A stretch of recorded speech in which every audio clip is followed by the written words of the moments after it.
ಸಂವಿಧಾನ ನಮಗೆ ಒಂದು ಪವಿತ್ರವಾದಂಥ ನಮ್ಮ ಗ್ರಂಥ. ಅದಾದಮೇಲೆ ಉಳಿದೆಲ್ಲ ಕೂಡ ಬರ್ತದೆ ಅನ್ನುವಂಥ ವಿಚಾರವನ್ನು ಎಲ್ಲರೂ ಕೂಡ ಇವತ್ತು ಅರ್ಥ ಮಾಡ್ಕೊಂಡು ಮಾತಾಡ್ತಾ ಇದ್ದಾರೆ.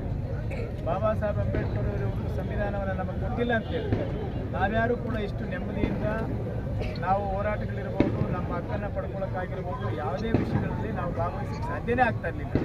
ಯಾಕಂತೇಳಿ ಜಾತಿ ವ್ಯವಸ್ಥೆ, ವರ್ಣ ವ್ಯವಸ್ಥೆ, ಮೇಲು ಕೀಳು ಅನ್ನೋಂಥದ್ದು, ಧರ್ಮಗಳ ಆಧಾರದ ಮೇಲೆ, ಜಾತಿಯ ಆಧಾರದ ಮೇಲೆ ಎಲ್ಲ ಹಂತದಲ್ಲೂ ಕೂಡ ಈ ಶೋಷಿತ ಸಮುದಾಯಗಳನ್ನು ನಿರ್ಲಕ್ಷ್ಯ ಮಾಡ್ಕೊಂಡು ಬರ್ತಾದೇ ಇದ್ದಂಥ ಸಂದರ್ಭದಲ್ಲಿ ಇವರೆಲ್ಲರೂ ಕೂಡ ಸಮಾಜದ ಮುಖ್ಯ ಸಾಲಿಗೆ ಬಂದು ಎಲ್ಲ ಹಕ್ಕನ್ನು ಪಡ್ಕೊಳ್ಬೇಕು, ಎಲ್ಲರಂತೆ ಈ ಶೋಷಿತ ಸಮಾಜಗಳು ಕೂಡ ಬದುಕಬೇಕು ಅನ್ನುವಂಥ ನಿಟ್ಟಿನಲ್ಲಿ ಸಂವಿಧಾನದಲ್ಲಿ ಕಾನೂನುಗಳನ್ನು ಕೊಟ್ಟು ಇವತ್ತು ನಾವೆಲ್ಲರೂ ಕೂಡ ನೆಮ್ಮದಿಯ ಬದುಕನ್ನು ಮಾಡಲಿಕ್ಕೆ ಇವತ್ತು ಕಾರಣ ಯಾರಪ್ಪ ಅಂತ ಹೇಳಿದ್ರೆ ಅದು ಡಾಕ್ಟರ್ ಬಾಬಾ ಸಾಹೇಬ್ ಅಂಬೇಡ್ಕರ್.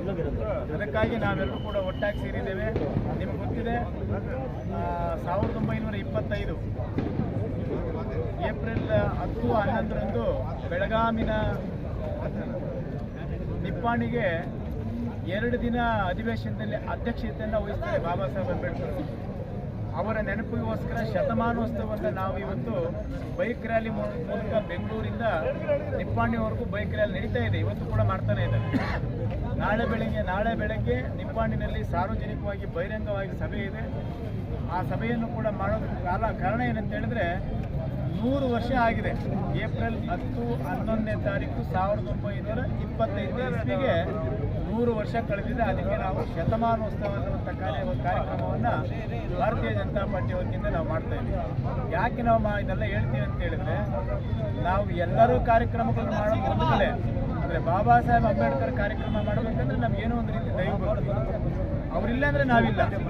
ಹಾಗಾಗಿ ಕೇವಲ ಪರಿಶಿಷ್ಟ ಜಾತಿ ಪರಿಶಿಷ್ಟ ಪಂಗಡದವ್ರಿಗೆ ಅಷ್ಟೇ ಅಲ್ಲ, ಈ ದೇಶದಲ್ಲಿ ಇರ್ತಕ್ಕಂಥ 150 ಕೋಟಿ ಜನರಿಗೂ ಕೂಡ ಕಾನೂನು ಕೊಟ್ಟಂಥವ್ರು, ಸಂವಿಧಾನ ಕೊಟ್ಟಂಥವ್ರು, ಸಂವಿಧಾನದ ಅಡಿಯಲ್ಲಿ ಮೀಸಲಾತಿಯನ್ನು ಕೊಟ್ಟಂಥವ್ರು. ಅದನ್ನು ಪಡೆದುಕೊಂಡು ನಾವೆಲ್ಲರೂ ಕೂಡ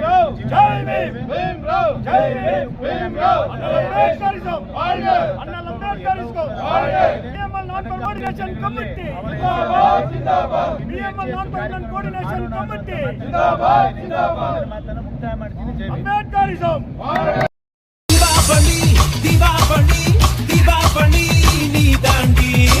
ஆரம்பிக்கலாங்களா?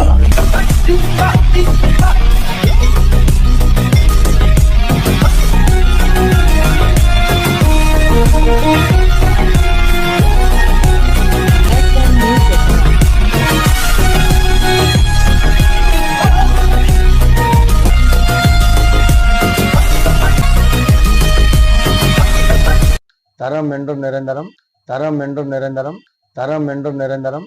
வாங்க.